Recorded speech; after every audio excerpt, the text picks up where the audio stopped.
Star उत्सव पर देखिए आपके चहीते शोज अब से डीडी फ्री डिश पर।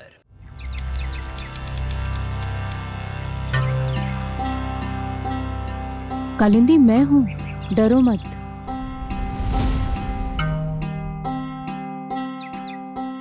तो क्या फैसला किया है तुमने?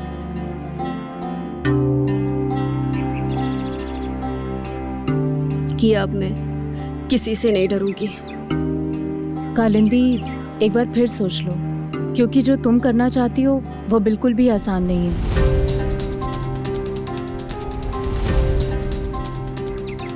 जानती हूँ, लेकिन उससे मुश्किल तो नहीं हो सकता ना, जो मैंने भुगता है।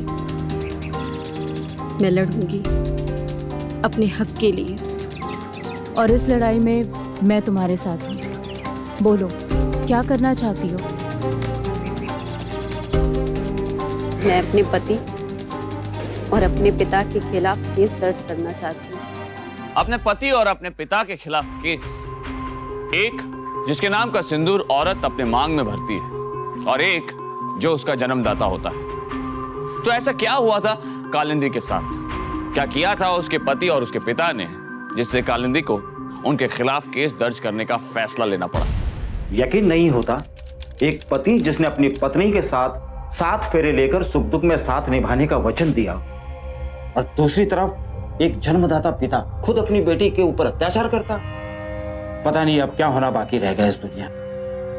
अब बताइए वर्मा जी, क्या करना है और कैसे करना होगा? सबसे पहले हमें इनके पति मिस्टर नरेश दत्ता और उनके दोस्त मंजुल रे और इनके पिताजी रंजीत साहब, इन तीनों के खिलाफ पुलिस में एफआईआर दर्ज करानी है। उसके बाद इन तीनों के खिलाफ मुकदमा दायर करना होगा।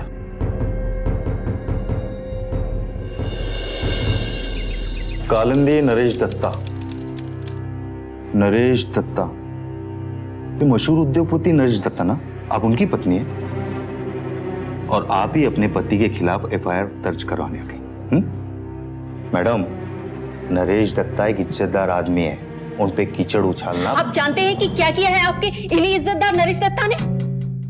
शोषण किया है मेरा, मानसिक और शारीरिक शोषण।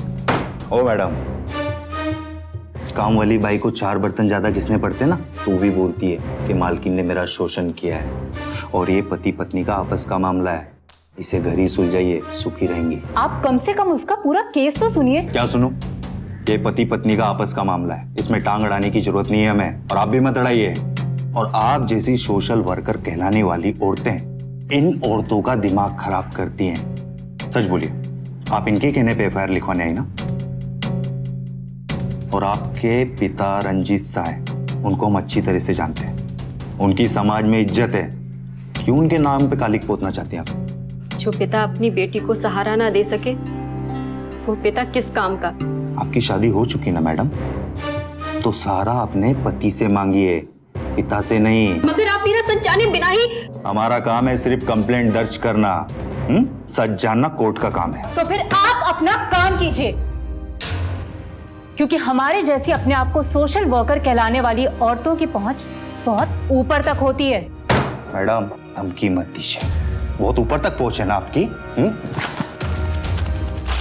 बहुत ऊपर तक पहुंचे ना, जाइए ऊपर जाइए, चलिए निकलिए, चलो चलो कालिंदी, चलो।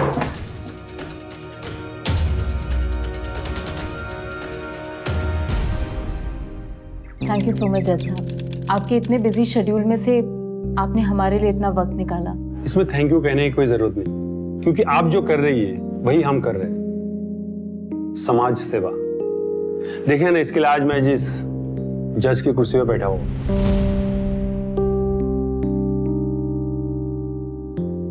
और आपके ऊपर बहुत जुल्म हुआ है। आप बिल्कुल चिंता मत कीजिए, क्योंकि अब मैं इस केस की सुनवाई खुद करूंगा।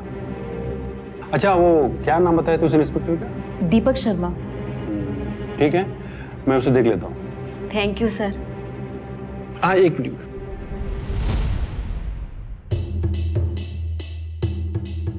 ये माँ दुर्गा है, इसे आप अपने पास हमेशा रखना, ये आपकी रक्षा करेगी। इतनी अमानुष परिस्थितियों में आपने जो हिम्मत दिखाई है, अगर आपकी जगह कोई और लड़की होती तो जुर्म सहते सहते मर जाती या फिर आत्महत्या कर लेती। आज कई सालों बाद ऐसा लग रहा है कि सब कुछ ठीक हो जाएगा। जरूर होगा। आज से आप अपनी लड़ाई में मुझे भी शामिल समझिए। सर, आपकी पत्नी कालिंदी ने आपके खिलाफ एफआईआर दर्ज करवाई है। मैंने अपनी तरफ से पूरी कोशिश की, लेकिन ऑर्डर ऊपर से आया। कालिंदी को जिंदा छोड़कर बहुत बड़ी गलती कर दी मैंने। उसे उसी वक्त मरवा देता ना तो ये मुसीबत ना झेलनी पड़ती। अब क्या होगा इंस्पेक्टर साहब? वारंट निकला है, पुलिस स्टेशन तो जाना ही पड़ेगा, और कोई चारा नहीं है। आप अभी अपने वकील को तुरंत फोन कीजिए और जमानत के पेपर के साथ उन्हें पुलिस स्टेशन आने बोलिए। जब तक हम लोग यहाँ से पुलिस स्टेशन पहुंचेंगे, आपका वकील भी वहां पहुंच जाएगा और उन पेपर्स पे मैं साइन करके आपको तुरंत रिहा कर दूंगा। मेरे खिलाफ केस फाइल करेगी। नाउ आई विल फिनिश हर। पर यह उतना आसान नहीं था जितना नरेश सोच रहा था। गिरधर मित्रा के एक फोन की वजह से नरेश की बेल नामंजूर कर दी गई और केस सीधे कोर्ट में पहुंच गया, गिरधर मित्रा के पास। सोनिका देवी और कालिंदी को अब यकीन हो गया कि इस बार कालिंदी को न्याय जरूर मिलेगा। इंस्पेक्टर नरेश दत्ता की जमानत करने ही वाला था कि ठीक उसी वक्त पर जज साहब मतलब गिरधर जी का फोन आ गया और सारा तख्ता ही पलट के रख दिया। अब नरेश दत्ता, उनके दोस्त मंजुल और आपके पिताजी तीनों के खिलाफ क्रिमिनल चार्जेस दायर किए गए हैं। इसी सिलसिले में कुछ पूछताछ करने के लिए उन्होंने आज शाम 5 बजे आपको घर पर बुलाया है। ठीक है sir, thank you.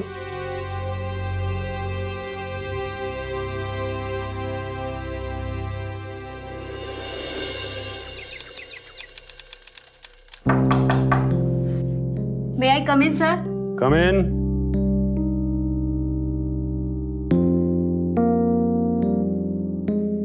Good evening sir. Good evening. अरे कालिंदी, आओ बैठो, मैं तुम्हारी फाइल चेक कर रहा था। सर, आपको जितनी भी बार थैंक्स बोलूं वो कम है। उस इंस्पेक्टर ने तो एफआईआर फाड़ दी थी। इनफैक्ट मुझे तो कोई उम्मीद ही नहीं थी, लेकिन आप मेरी मदद कर रहे हैं। तुम्हारी मदद करना तो मेरा फर्ज है। तुम्हारे पति नरेश दत्ता और मंजुल रॉय के खिलाफ ये केस मैंने तैयार किया है। इसे तुम एक बार देख लो, पढ़ लो और समझ लो। इसलिए मैंने तुम्हें यहाँ बुलाया था कि इसमें कोई कुछ कमी ना रह जाए, ताकि उन दोनों को कड़ी से कड़ी सजा दिला सको। देखो, तुमसे एक जरूरी बातें करनी है। अकेले में अगर तुम नीचे जाकर रुको।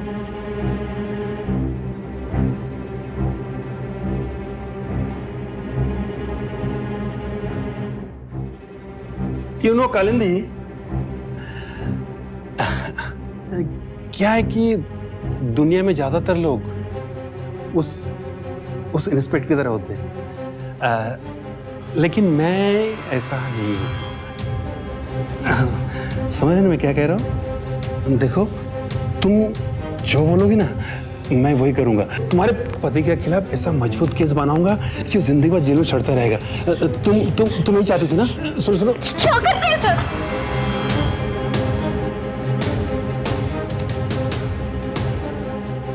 दुनिया में कोई भी चीज मुफ्त में नहीं मिलती।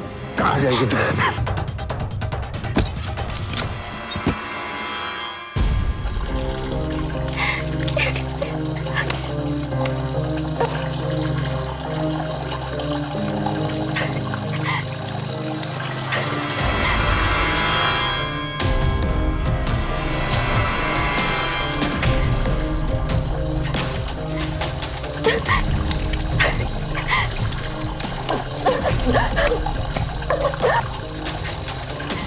कालिंदी का विश्वास चकनाचूर हो गया। जिसने आशीर्वाद के रूप में उसे माता की तस्वीर देकर उसके मन को तसल्ली दी थी, उसी ने इतनी घिनौनी हरकत की। कालिंदी बिल्कुल टूट सी गई थी। इस घटना का उसे ऐसा सदमा लगा कि किसी को भी अपने आसपास देखकर वो डरने लगी, हर एक को शक की नजर से देखने लगी। कालिंदी, कालिंदी दरवाजा खोलो।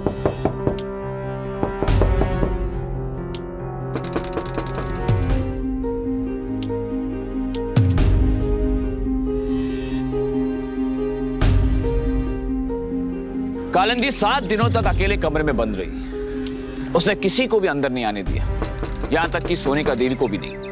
कालिंदी दरवाजा खोलो। सोनिका देवी को इस बात का डर था कि कहीं कालिंदी अपना मानसिक संतुलन न खो दे। आखिर 8वें दिन कालिंदी ने कमरे का दरवाजा खोला। कोर्ट ने तुम्हारे पति, उसके दोस्त और तुम्हारे पिताजी तीनों का केस खारिज करने का फैसला किया।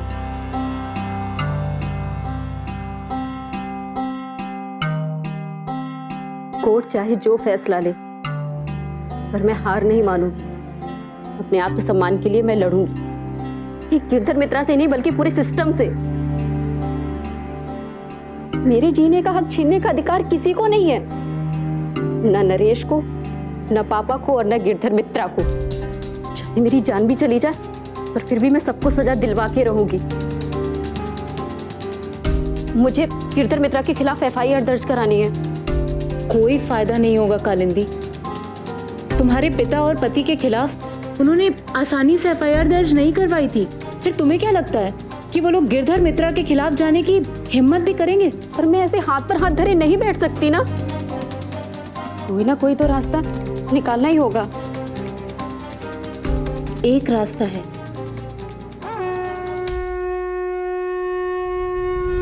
नेताजी, अगर आप इस मामले में थोड़ी दखल दें तो शायद कुछ हो सकता है।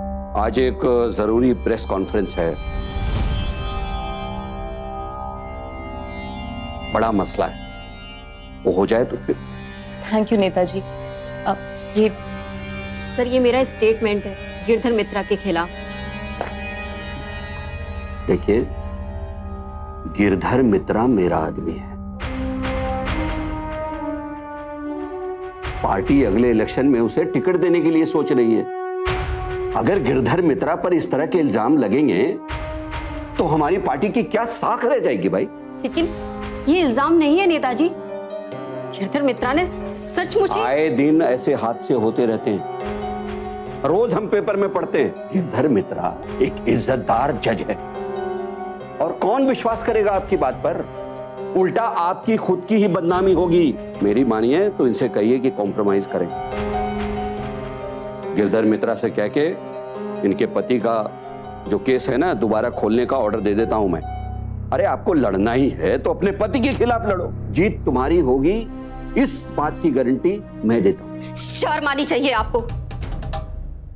नेता हैं आप इस देश के, आपको अपने बारे में नहीं, इस देश के हित के बारे में सोचने के लिए इस कुर्सी पर बिठाया गया है। लेकिन जो इंसान एक औरत की अस्मिता का सम्मान नहीं कर सकता, वो नेता हो ही नहीं सकता। तमीज से बात करना सीखो तुम। अगर आपकी बहन बेटी के साथ ऐसा हुआ होता, तब भी आप उन्हें ऐसे ही कंप्रोमाइज करने के लिए कहते?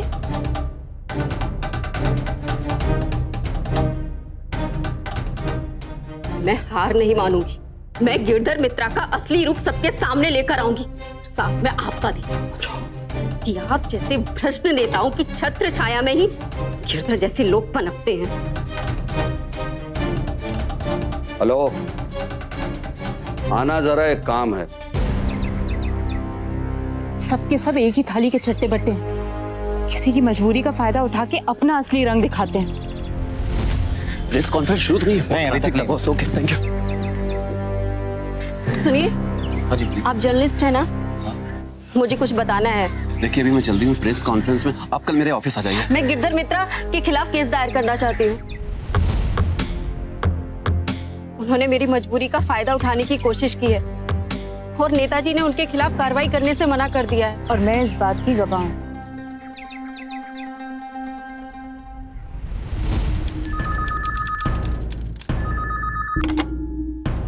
हेलो, हाँ नेताजी बोलिए, क्या खबर है? नमस्कार। क्या? कभी? अभी तक तो। ये रहा मिसेस कालिंदी दत्ता का लिखित बयान। कानून के रक्षक ने किया अन्याय।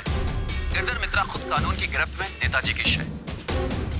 सारी जद्दोजहद के बाद कालिंदी को एक ऐसा हथियार मिल गया था जो उसकी सच्चाई को लोगों तक पहुंचा सकता था। पर यह लड़ाई किसी और के साथ नहीं, इस भ्रष्ट सिस्टम के एक नेता और एक जज के खिलाफ थी। हर कोई उन बड़े बड़े नामों के रोष से बचना चाहता था। कालिंदी फिर भी कोशिश करती रही, वो हार कर बैठने वालों में से नहीं थी। लिहाजा अब उसकी इस हिम्मत को तोड़ने की पहल शुरू कर दी गई। आज शाम को मेरे वकील मिस्टर वर्मा का फोन आया था। कह रहे थे कि वो मेरा केस नहीं लड़ सकते हैं। ये तो होना ही था। गिरधर मित्रा और नेता जैसे असामियों के नाम अब आपकी लड़ाई से चुक चुके, अब ये खबर बन चुकी। और मैं चाहता हूं कि आप अपनी कहानी लोगों को खुद सुनाएं, टीवी पर लाइव। अब आशा,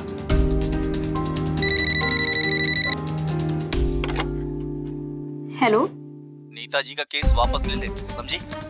कौन बोल रहा है? हिम्मत है तो बोलो ना, कौन बोल रहा है? जितना बोला उतना कर, समझी ना? क्या? मैं ऐसी धमकियों से डरकर चुप रहने वाली नहीं हूँ। जो मुझे करना होगा वो मैं करके रहूंगी। आई बात तुम्हें समझ में? समझे तुम? हेलो, कौन है?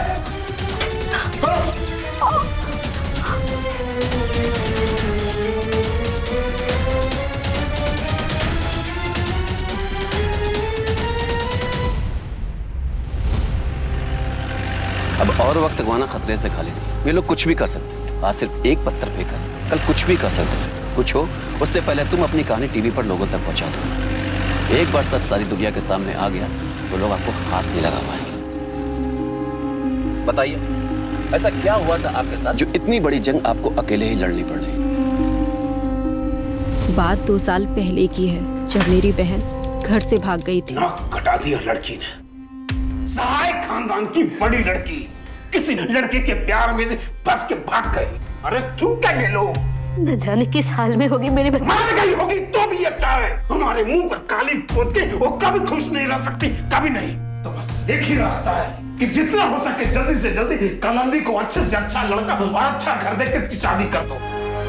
तभी लोग ये मनहूस खबर को भूलेंगे और सहाय खानदान का नाम फिर से इज्जत से लेंगे। पर पापा, जो दीदी ने किया है उसकी सजा मुझे क्यों? पहले मुझे अपनी पढ़ाई पूरी करनी है। मैंने जो एक बार कह दिया बस, उस पर मैं कोई बहस नहीं करना चाहता। तुम्हारी शादी होगी और तुम चुपचाप मंडप में बैठोगी। इसी में हम सबकी भलाई है, सबकी खुशी है। अच्छा लड़का और अच्छा घर देकर हम तुम्हारी शादी करवाएंगे। जी, हम तो यही चाहते हैं कि हमारी लड़की की शादी बस जल्द से जल्द हो जाए। मैं भी यही चाहती हूँ।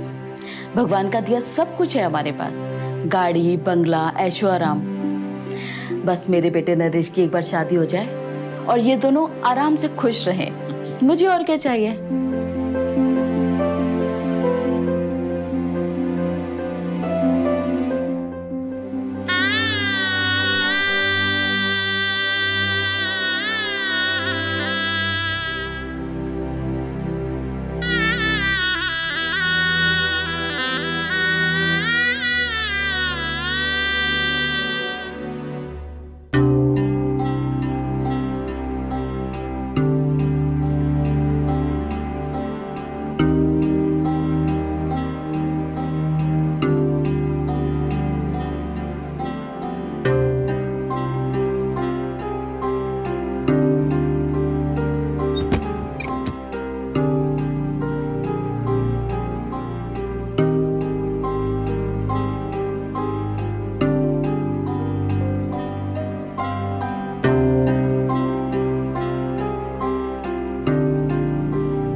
भी यार कभी नहीं सुधरेगा।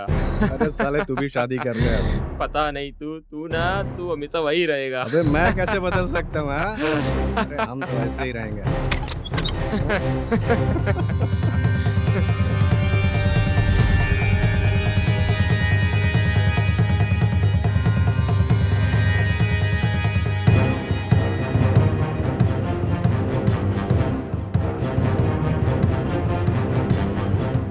बैठो।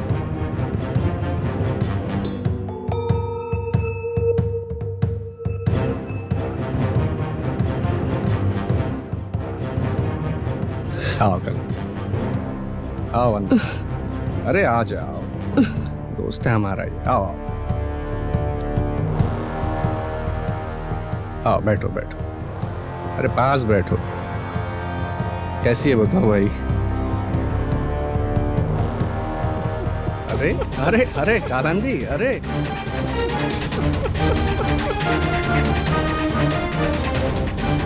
शर्म आ गई।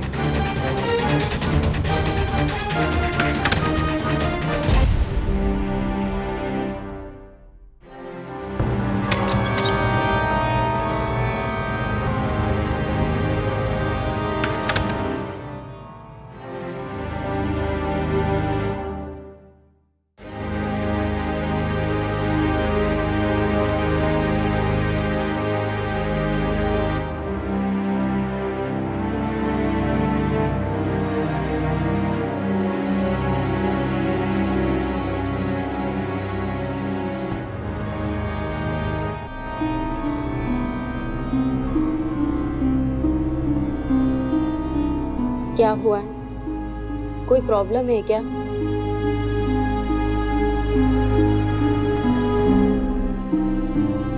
ना तो आप मुझसे ठीक से बात करते हैं ना, ऐसा लग रहा है जैसे आप हनीमून पर आकर मुझे अवॉइड कर रहे हैं।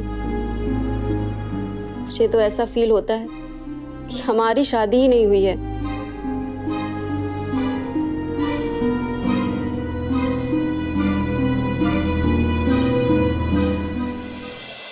पूरे 12 कपड़े हैं ना भैया? जी गिल्ली अच्छे से? हाँ जी। अरे कालिंदी, तुम क्यों कर रही हो ये सब? घर में इतने सारे नौकर है ना। नमस्ते माँ जी। नमस्ते।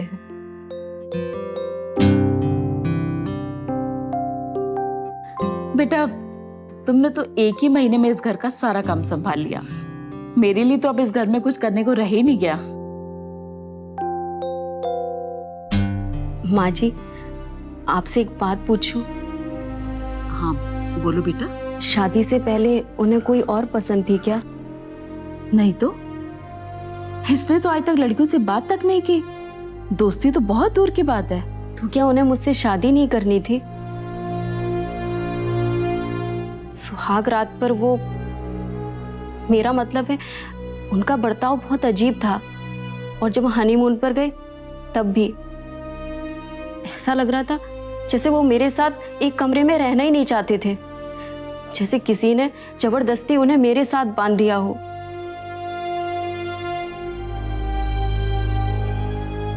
देखो कालिंदी, तुम एक समझदार लड़की हो। जो जैसा है उसे वैसे ही स्वीकार करो। उसी में अपनी खुशी ढूंढ लोगी तो सुखी रहोगी।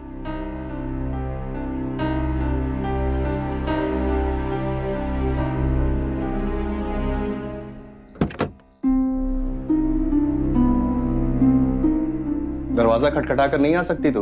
अपने और अपने पति के कमरे में आते हुए दरवाजा खटखटाने की क्या जरूरत है? कहाँ जा रहे हैं आप? दोस्तों के साथ पार्टी में। कौन है वो? क्या? आप अच्छी तरह से जानते हैं कि मैं किसके बारे में पूछ रही हूँ, जिससे आप प्यार करते हैं। आज मैं आपको बिना जवाब दिए हुए नहीं जाने दूंगी। जिस दिन से शादी हुई है उस दिन से आपने मुझसे ठीक से बात तक नहीं की। बात करना तो दूर, मेरी तरफ देखा भी नहीं। क्यों अवॉइड कर रहे हैं आप मुझे? बस कर अभी। ऐसा था तो आपने मुझसे शादी ही क्यों की? बोला ना बस कर, वरना दूंगा एक खींच के। बस इसी में आपकी मर्दानगी है, मुझ पर हाथ उठाने में, अपने दोस्त के सामने अपनी सुहाग रात पर मेरे साथ बदतमीजी करके बाद में मुझसे दूर रहने में। कभी आप प्यार से आए हैं मेरे पास? आपकी पत्नी का अधिकार दिया है आपने। मुझे अपनी मर्दानगी साबित करने के लिए तेरे ऊपर हाथ उठाने की जरूरत नहीं है, और ना ही तेरे पास आने की।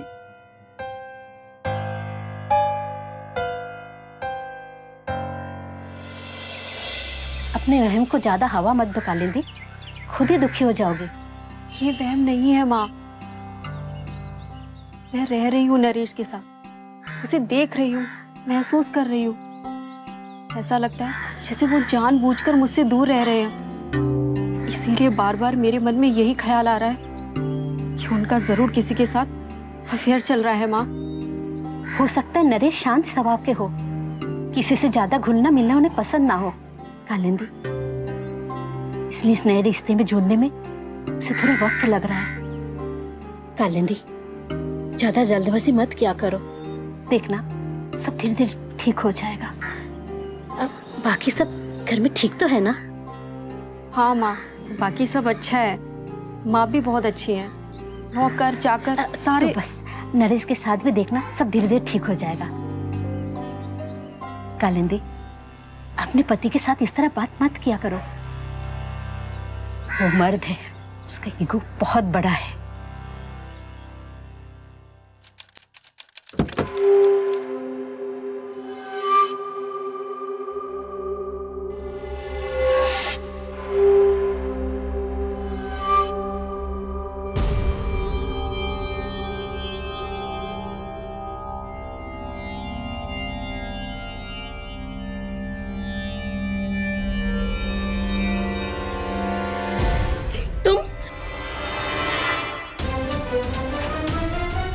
तुम अंदर कैसे आए? नरेश, नरेश, नरेश! इतना नरेश नरेश चिल्लाने से कुछ नहीं होगा। वो नहीं आएगा तेरी मदद के लिए। नरेश! अरे उसने ही मुझे यहाँ भेजा है,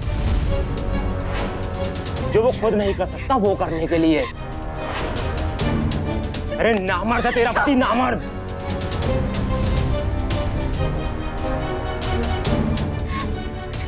नरेश, नरेश, छोड़ दो मुझे। तो ऐसे हालात दिल और दिमाग को भीतर तक झकझोर देते हैं। कुछ ऐसा ही कालिंदी के साथ भी हुआ। वो पूरी तरह से टूट चुकी थी और उसने उसी रात नरेश का घर छोड़ दिया और वो अपने पिता के घर आ गई, अपने मायके, इस उम्मीद के साथ कि उसे अपने घर से सहारा मिलेगा। उसने सारी सच्चाई अपने माँ बाप को बताई, लेकिन नरेश इतनी आसानी से कालिंदी को बख्शने वाला नहीं था। अपने ऐब को पूरी दुनिया के सामने बेपर्दा होने से बचाने के लिए वो कुछ भी कर सकता था। इसलिए वो कालिंदी के मायके पहुंचा। धोखा दिया आपने हमें, जिंदगी बर्बाद कर दी मेरी बेटी की।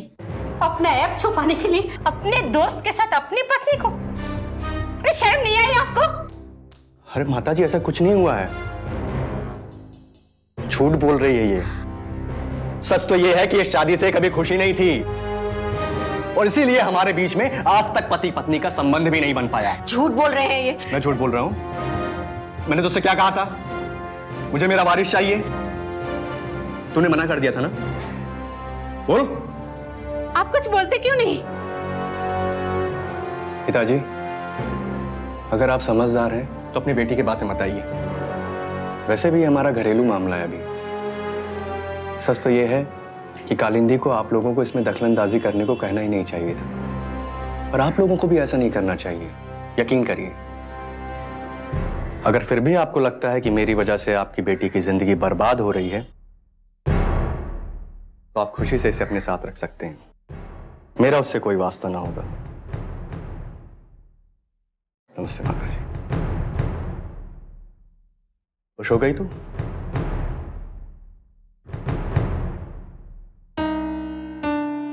पापा, पापा, नरेश सब झूठ बोल रहे थे। मैं उस घर में वापस नहीं जाऊंगी। तो इसीलिए तुम उस शादी से छुटकारा पाने का बहाना ढूंढ रही हो। पापा, नरेश ने खुद अपने दोस्त को मेरे पास भेजा ना वारिस पाने, ताकि उनकी ये असलियत दुनिया के सामने कभी ना आए। और आप सबको ये सब बहाना लग रहा है। हो सकता है कि तुम जो कह रही हो वो सही हो, लेकिन नरेश ने जो कहा वो तो सही ही है। हम सब जानते हैं, तुमने खुद अपने मुंह से कबूल किया है कि तुम ये शादी नहीं करना चाहती थी। इसलिए तुमने आज तक नरेश को स्वीकार नहीं किया है और अपना घर छोड़कर यहां आ गई हो।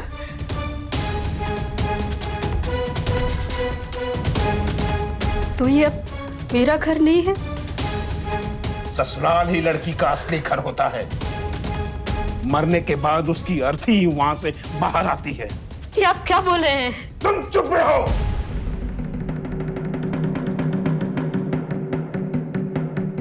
अब तुम कान खोल के सुन लो। जैसा भी है, भला है बुरा है, नरेश दत्ता ही तुम्हारा पति है और तुम नरेश दत्ता की पत्नी हो। तुम इसे जितना जल्दी स्वीकार कर लो तुम्हारे लिए बेहतर होगा। मैं सबको स्वीकार कर सकती हूँ पापा, लेकिन अपने चरित्र पर आँच नहीं आने दे सकती हूँ। इसलिए चाहे जो कुछ भी हो जाए, मैं मैं उस घर में वापस नहीं जाऊंगी और कभी नहीं जाऊंगी, कभी नहीं।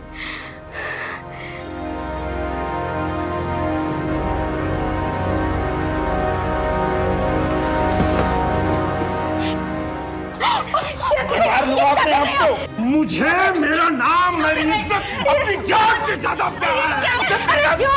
छोड़ दीजिए, बेटी ने मुंह पे कालिक लगाया, अब दूसरे की वजह से मैं फिर से बता पाऊँ। मैं मार दूंगा अपने आप को। छोड़ दीजिए। आप जो चाहते हैं मैं वही करूंगी। आप ये चाहते हैं ना कि मैं वापस घर चली जाऊं, मैं जाऊंगी और वही रहूंगी। नरेश से माफी भी मांग लूंगी, लेकिन प्लीज आप ऐसा मत कीजिए। कालिंदी के पिता ने अपने जान की दुहाई देकर कालिंदी को वापस अपने ससुराल भेज दिया।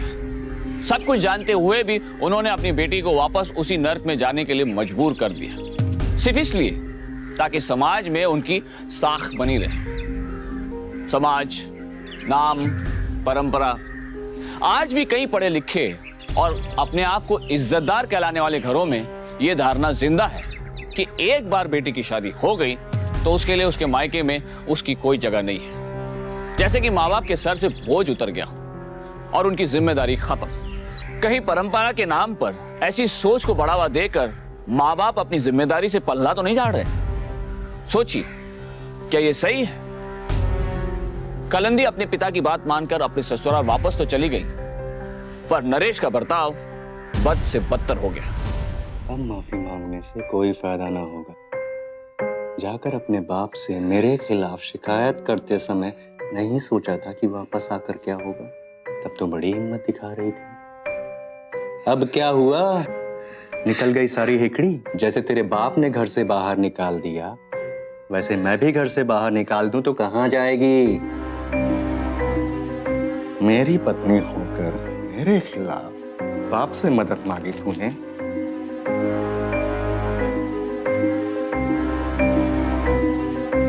प्लीज मुझे माफ कर दीजिए, प्लीज। बाप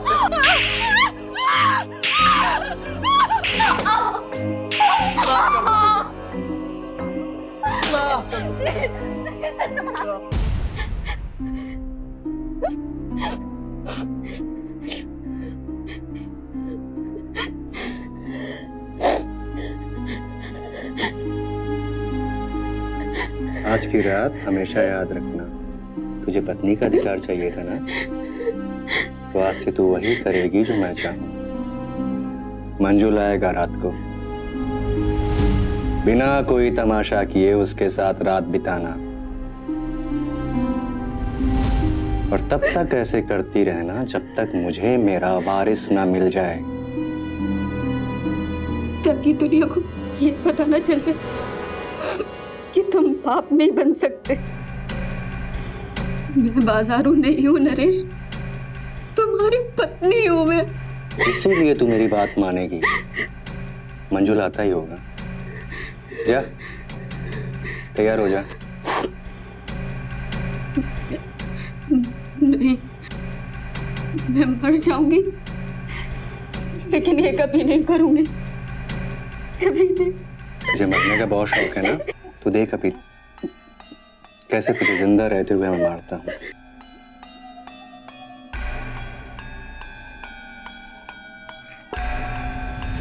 और चाहिएगा तो और मांग लीजिएगा। जितना सहा वो आपने देखा, पर उसके जीवन में अब भी बहुत सहना बाकी था। पर अगर आप ऐसा सोच रहे हैं कि इतने जुल्म सहने के बाद अब तो कालिंदी को इस नर्क से छुटकारा मिल जाएगा, तो ऐसा नहीं है। नरेश ने कालिंदी के साथ जो कुछ भी किया वो हम अपने दुश्मन के लिए भी नहीं सोच सकते।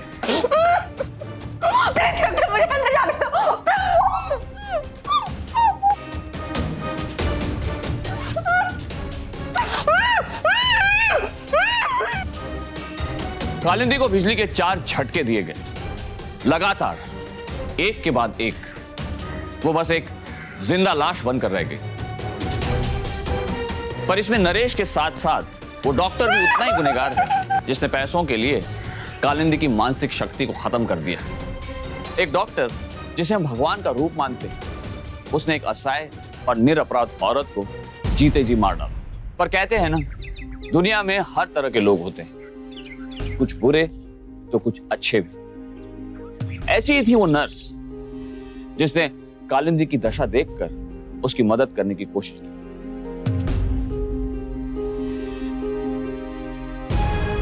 और उसके पिता ने भी मुंह मोड़ लिया। उसके पिता के जाने के बाद उसी नर्स ने नारी निकेतन की सोनिका देवी को फोन किया, जिन्होंने कालिंदी की हालत देखकर उसे हॉस्पिटल से निकालकर अपने आश्रम में शरण दी। नरेश की कमजोरी को अपनी तकदीर समझकर स्वीकार करने का फैसला भी किया था, पर अपने पति के सिवाय किसी गैर मर्द के साथ। अगर पापा ने उस वक्त मेरी बात मानकर मेरा साथ दिया होता तो शायद मेरी जिंदगी कुछ और होती, शायद नॉर्मल होती।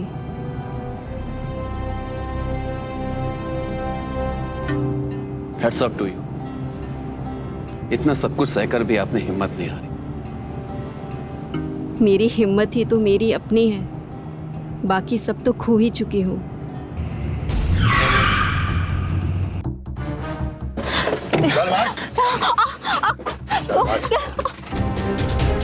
कालिंदी का भविष्य जल गया और साथ जल गई इंसानियत की उम्मीद जो कालिंदी के मन में थी। लेकिन उसकी अवैध हिम्मत उसका सहारा बनी। गुंडों के वहशत ने जैसे कालिंदी के हौसले और बढ़ा दिए।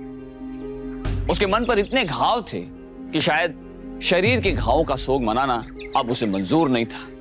अपने आत्मसम्मान की रक्षा करने की उसने हर हाल में ठान ली थी और कालिंदी ने वही किया। उसने माननीय प्रधानमंत्री के नाम खत लिखा और मंत्री जी खुद अपने निवास स्थान पर कालिंदी दत्ता से मिलकर इस मामले के जांच के आदेश देंगे।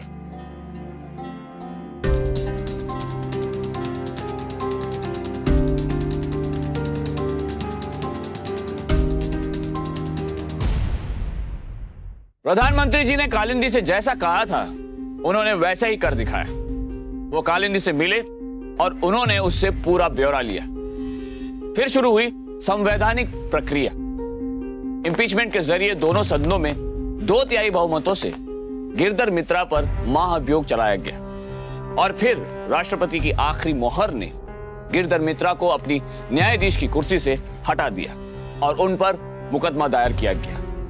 पुलिस को शो कॉज नोटिस जारी किया गया और इंस्पेक्टर सूरजबान के खिलाफ केस दायर करके उन्हें सस्पेंड किया गया। और नेताजी पर कुर्सी छोड़ने की नौबत आ गई।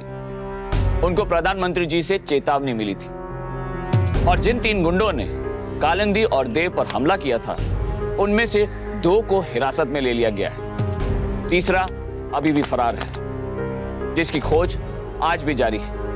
लेकिन इस केस के असली मुजरिम थे कालिंदी के पति नरेश दत्ता और उसके पिता श्री रंजीत साहे, जिनका न्याय होना अभी भी बाकी था। प्रधानमंत्री जी ने कालिंदी से जैसा कहा था उन्होंने वैसा ही कर दिखाया। वो कालिंदी से मिले और उन्होंने उससे पूरा ब्यौरा लिया। राष्ट्रपति की आखिरी मोहर ने गिरधर मित्रा को अपनी न्यायाधीश की कुर्सी से हटा दिया। पुलिस को शो कॉज नोटिस जारी किया गया। नेताजी पर कुर्सी छोड़ने की नौबत आ गई। उनको प्रधानमंत्री जी से चेतावनी मिली थी। लेकिन इस केस के असली मुजरिम थे कालिंदी के पति नरेश दत्ता और उसके पिता श्री रंजीत साहे, जिनका न्याय होना अभी भी बाकी था। मुबारक हो कालिंदी जी, अब आप एक मिसाल बन चुकी हैं। थैंक यू सर, पर इन लोगों की मदद के बिना कुछ भी संभव नहीं हो पाता। अब आप क्या करना चाहते हैं? अब सबसे पहले मैं अपनी पढ़ाई पूरी करूंगी, डिग्री लूंगी, क्योंकि मेरी तरह दुनिया में कई ऐसे लोग हैं जिन्होंने अपना सब कुछ खो दिया है। मैं उनकी मदद करूंगी, क्योंकि अपना सब कुछ खोने के बाद मुझे ये समझ में आया है कि इंसान की इंसानियत को खत्म करने के लिए किसी शैतान की जरूरत नहीं होती। एक इंसान ही दूसरे को हैवान बनने पर मजबूर कर देता है और मैं अपनी कोशिश से यही रोकना चाहती हूँ। कालिंदी ने जैसा कहा वैसा ही किया। उसने अपनी पढ़ाई ऑनर्स के साथ पूरी की। कालिंदी दत्ता का यह केस नारी की शक्ति, उनके आत्मसम्मान का केस है।